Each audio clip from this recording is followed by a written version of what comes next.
हमारी हमेशा से ही कोशिश रही है कि आप सभी के लिए मजेदार और इंटरेस्टिंग मूवीज की कहानियाँ लाते रहें, लेकिन आज की फिल्म बहुत हटकर है क्योंकि फिल्म की कहानी बहुत ही जदीद दौर के बारे में है जो अभी तक इंसान सिर्फ ख्यालात में सोचता आया है। शुरुआत में हमें एक स्टेज ड्रामा दिखाया जाता है जहाँ बहुत ही मॉडर्न टेक्नोलॉजी को इस्तेमाल करते हुए लोगों को एंटरटेन किया जा रहा था। वो सब एलिस अपने बेटे जॉन और बॉयफ्रेंड मैक्स के साथ घर बैठकर बड़े आराम से देख रही थी। किसी को भी वो ड्रामा कुछ खास पसंद नहीं आता, इसलिए जॉन उसे बंद कर देता है। एलिस मैक्स को अपनी जर्नी बुक दिखाती है जिसे देखकर मैक्स बहुत इम्प्रेस होता है। एलिस के पास एक रोबोट शेफ नीना भी काम कर रही थी जो बहुत ही महारत और खूबसूरती से हर चीज बनाते हुए दिखाई जाती है। नीना की एक और खास बात ये भी थी कि वो सभी इंसानों के जज्बात को परसेंटेज में देख सकती थी। मैक्स एलिस से बहुत रोमांटिक बातें करता है जिससे वो बहुत खुश हो जाती है। कुछ देर बाद एलिस के घर गेस्ट आने लगते हैं जो उसने खुद बुलवाए थे ताकि वो उन्हें मैक्स से मिलवा सके।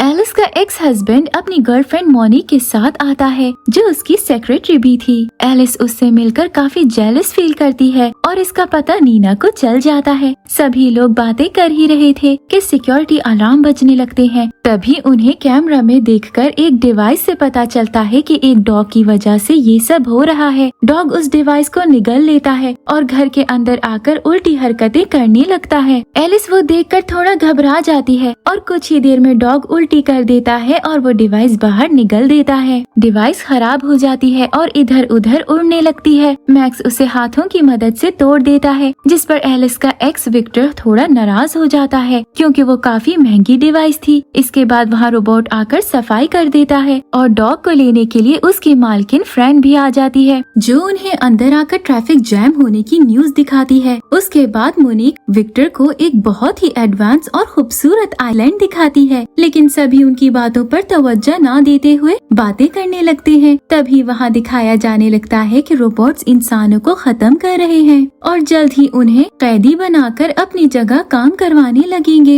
एलिस को वो सब झूठ लगता है, इसलिए वो फौरन जॉन को ये सब बंद करने का बोलती है क्योंकि उसे लगता है कि वो ही ये सब दिखा रहा था। लेकिन जॉन साफ इनकार कर देता है जिससे उन्हें पता चलता है कि वो खबर उन तक अपने आप पहुंच रही है। वो लोग थोड़ा घबरा जाते हैं। फ्रेंड जाते वक्त अपनी ग्लासेस घुमा देती है जो फाइंडर की मदद से उसे वापस मिल जाती है, लेकिन जब वो बाहर जाने लगती है तो दरवाजा नहीं खुलता। एलिस और विक्टर बार बार उसे खोलने का बोलते हैं, लेकिन तभी उन्हें पता चलता है कि वो दरवाजे सिक्योरिटी की वजह से नहीं खुल रहे क्योंकि बाहर उन्हें खतरा है। विक्टर रोबोट की मदद लेकर दरवाजे के कोड को बदलने की कोशिश करता है लेकिन नाकाम हो जाता है। नीना भी अजीब बातें बोलने लगती है जिस पर विक्टर उसे रीस्टार्ट कर देता है। इसके बाद विक्टर अपने इंटेलिजेंस रोबोट आइंस्टाइन को बुलाता है और उसे मदद करने का बोलता है। तभी उन्हें पता चलता है कि यूनिक्स नामी रोबोट ने गवर्नमेंट को अपने कब्जे में ले लिया है और सभी को उनके घरों में कैद कर लिया है। इसीलिए सभी दरवाजों के कोड बदल दिए गए हैं ताकि उन्हें खोला ना जा सके और वो कोड सिर्फ यूनिक्स रोबोट्स को ही पता है। जूली जो कि विक्टर की अडॉप्ट की हुई बेटी थी, आइंस्टाइन को देखकर काफी खुश होती है, लेकिन दूसरी तरफ सभी लोग इस बात को लेकर फिक्रमंद थे कि दरवाजा कैसे खोला जाए। सभी रोबोट्स मिलकर एक मीटिंग करते हैं ताकि विक्टर और एलिस की मदद कर सकें। तभी रोबोट्स फैसला करते हैं कि वो उनका अच्छे से ख्याल रखेंगे ताकि उन्हें बाहर जाने की जरूरत ही ना पड़े। वो एक वीडियो भी देखते हैं कि इंसान कैसे अपने बच्चों का ख्याल रखते हैं। दूसरी तरफ मैक्स एलिस के करीब आने की कोशिश करता है और उससे फिर से रोमांटिक बातें करता है जिसे नीना भी सुन लेती है और उससे आकर बात करने लगती है। वो दोनों नीना को देखकर डर जाते हैं। इधर फ्रेंड अपने डॉग से दूर से ही खेलती है, लेकिन अचानक पर्दे आगे हो जाते हैं जिसका मतलब कि उन्हें अब बाहर किसी को देखने की भी इजाजत नहीं थी। विक्टर को बहुत गुस्सा आता है और आइंस्टाइन के पास आकर उसे कोई हल निकालने को बोलता है। आइंस्टाइन उसे समझाता है कि उसके बस में अब कुछ भी नहीं क्योंकि सिक्योरिटी का सारा कंट्रोल यूनिक्स के पास है। इधर घर में बहुत गर्मी होने लगती है क्योंकि सभी एसी बंद हो चुके थे।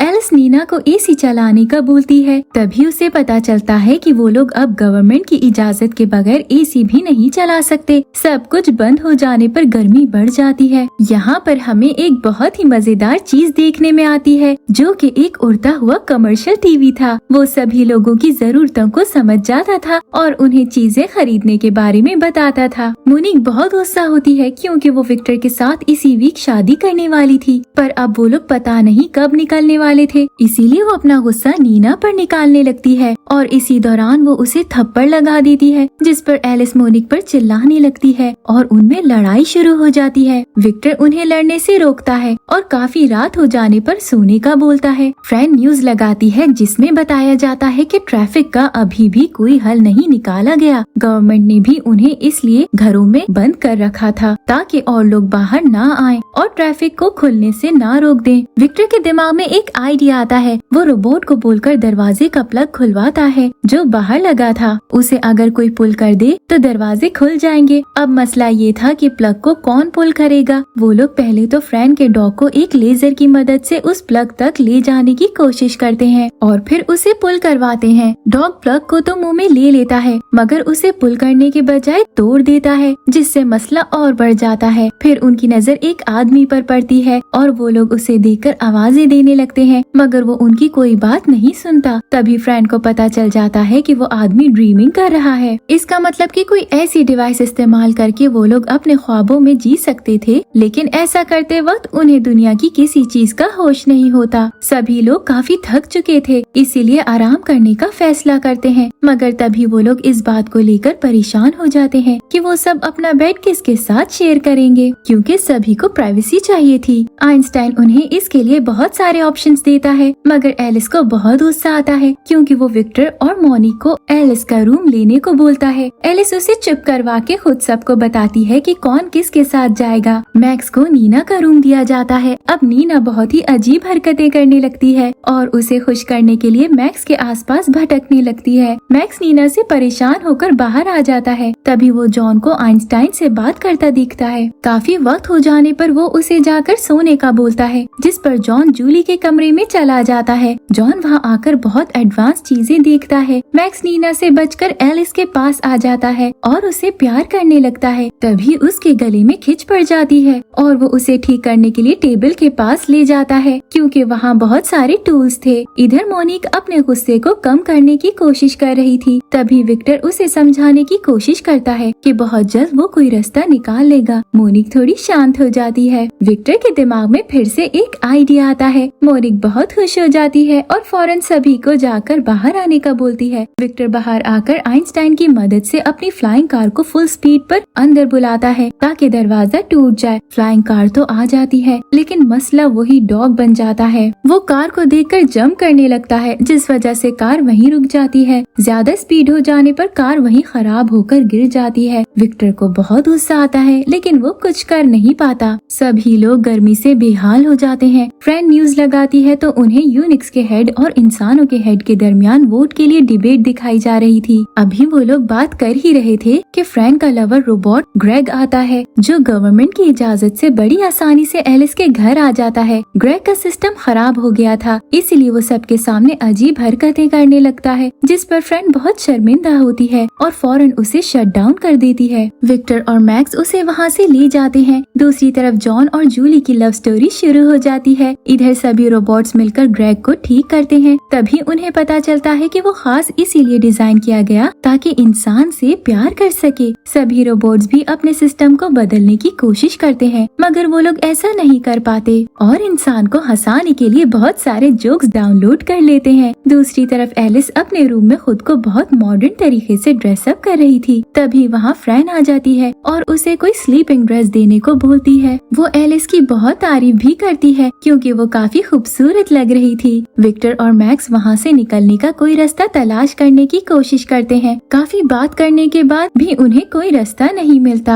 एलिस फ्रेंड से बात करने के बाद नीचे आ जाती है। तभी विक्टर उसे तैयार देखकर जेलस होते हुए वहाँ से चला जाता है। एलिस और मैक्स रूम में आकर रोमांस कर ही रहे थे कि सभी रोबोट्स उनके पास आ जाते हैं और जोक सुनाने लगते हैं। लेकिन एलिस को वो सब बिल्कुल भी पसंद नहीं आता और वो रोने लगती है। मैक्स उसे समझाने की कोशिश करता है लेकिन वो वहाँ से चली जाती है। अगली सुबह सभी लोग नाश्ता करने आते हैं। तभी टीवी पर कमर्शियल आता है जहाँ यूनिक्स इंसानों का बना जैम खा रहे थे। सभी लोग वो देखकर परेशान हो जाते हैं। विक्टर के दिमाग में अचानक एक आइडिया आता है जिसे वो फौरन फ्रेंड को बताकर उसे एक सीक्रेट रखने का बोलता है। मोनिक को लगता है कि वो उससे फ्लर्ट कर रहा था, इसीलिए वो थोड़ा गुस्सा हो जाती है। सभी लोग अपने अपने कामों में मसरूफ हो जाते हैं। फ्रेंड ग्रेग के पास आती है और उसे अपनी मोहब्बत भरी बातों में उलझाकर एक काम करने का बोलती है जो हमें आगे स्टोरी में पता चलेगा। वो उसे एक लेटर भी पकड़ा देती है। इधर मोनिक को वहाँ से निकलने की बहुत जल्दी थी, इसीलिए वो यूनिक्स को एक मेल भेज देती है। जूली वो सब देख रही होती है और उसे ऐसा करने से रोकती भी है, लेकिन वो नहीं रुकती। काफी रात होने पर फिर से सब लोग सोने आ जाते हैं। इधर मौका देखकर फ्रेंड जॉन के पास आकर उसे अपना प्लान बताती है और सभी रोबोट्स को बातों में उलझा के रखने का बोलती है। आजादी तो सबको चाहिए थी, इसलिए वो फौरन मान जाता है। जॉन बहुत चालाकी से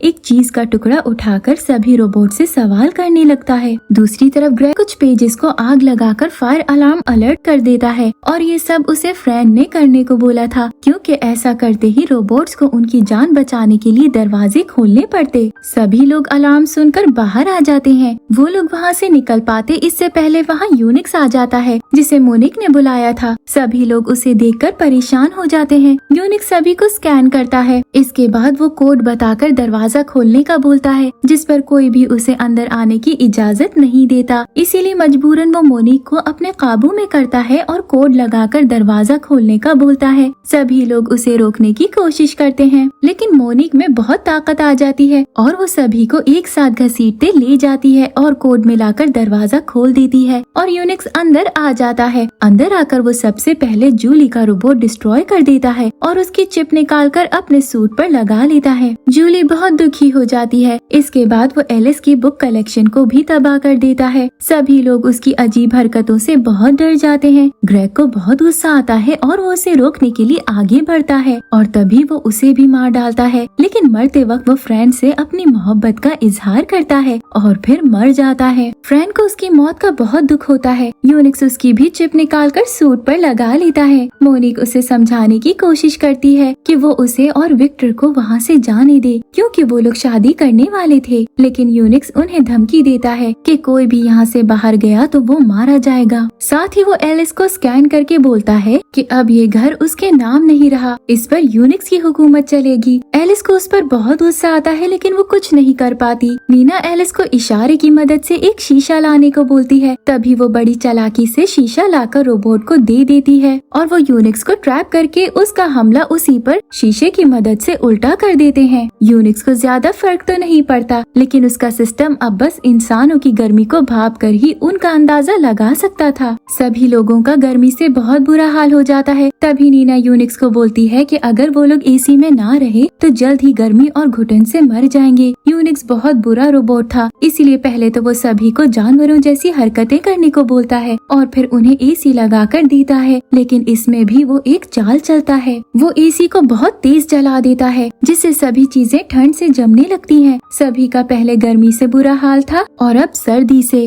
वो लोग यूनिक्स से बोलकर सोने जाते हैं। तभी वो उन्हें बोलता है कि वो लोग अपने रूम के दरवाजे नहीं बंद करेंगे और हर घंटे बाद वो उन्हें आकर चेक करेगा। सभी अपने अपने कमरे में आकर आराम करने लगते हैं। विक्टर को एक आइडिया आता है और वो नीना को सब बताकर चला जाता है। नीना बहुत खुश हो जाती है और सभी कपड़े धो देती है। इसके बाद वो उन्हें ठंडी हवा में लटका देती है। इसके बाद यूनिक्स सब पर नजर रखने लगता है। एलिस को मैक्स बताता है कि वो उसके साथ बिल्कुल भी खुश नहीं, क्योंकि वो हर बात पर बच्चों की तरह रोने लगती है। एलिस को बहुत दुख होता है और वो फिर से रोने लगती है। इधर नीना विक्टर के प्लान के मुताबिक आइंस्टाइन के साथ मिलकर यूनिक्स को बातों में मसरूफ रखती है। दूसरी तरफ सभी लोग जमे हुए कपड़े पहनकर खुद को अच्छे से कवर कर लेते हैं ताकि उनकी गर्मी भाप कर यूनिक्स उनको ना देख पाए। विक्टर का प्लान काम कर जाता है और वो लोग बहुत होशियारी से यूनिक्स पर हमला कर देते हैं। लेकिन लड़ाई के दौरान यूनिक्स को पता चल जाता है कि एलिस अपने लोगों के साथ मिलकर उसे मारने की कोशिश कर रही है, इसीलिए वो हर चीज तबाह करने लगता है। यूनिक्स वहाँ बहुत खतरनाक किस्म की तबाही करना शुरू हो जाता है ताकि वो सभी को मार सके। इसी दौरान एलिस को बचाते हुए नीना भी मर जाती है। सभी लोग बहुत डर जाते हैं लेकिन हार नहीं मानते। वो बहुत बहादुरी से यूनिक्स का मुकाबला करते हैं और उसे हराने में कामयाब हो जाते हैं। जैसे ही वो गिरता है, फ्रैन आकर ग्रेग का बदला लेती है और उसकी चिप निकालकर वहीं लगा देती है जहाँ यूनिक्स बाकी चिप्स लगा रहा था। वो लोग बाहर जाने के लिए दरवाजा खोलने का बोलते हैं तो आइंस्टाइन नीना की बॉडी लगाकर आ जाता है और उन्हें पहले तो डराता है और फिर दरवाजा खोल देता है। नीना की बॉडी आइंस्टाइन के पास थी और नीना अब एक स्मॉल रोबोट बन चुकी थी। सभी लोग बाहर आते हैं और तभी मोनिक विक्टर से ब्रेकअप कर लेती है और मैक्स के साथ चली जाती है। अचानक वहाँ बहुत सारे यूनिक्स आ जाते हैं और सभी लोगों को पकड़ लेते हैं, लेकिन जल्द ही वहाँ ड्रोन आकर उन्हें मारने लगते हैं। जॉन भी जूली के पास आ जाता है। जल्द ही सब ठीक हो जाता है और न्यूज में बताया जाता है कि यूनिक्स सबके लिए खतरा था, इसीलिए सभी को खत्म कर दिया गया। विक्टर और एलिस फिर से साथ हो जाते हैं। जूली को भी अपना प्यार जॉन में मिल जाता है और यही मूवी की एंडिंग हो जाती है। अगर आपको मूवी पसंद आई तो लाइक और कमेंट करना मत भूलिएगा। Thank you for watching.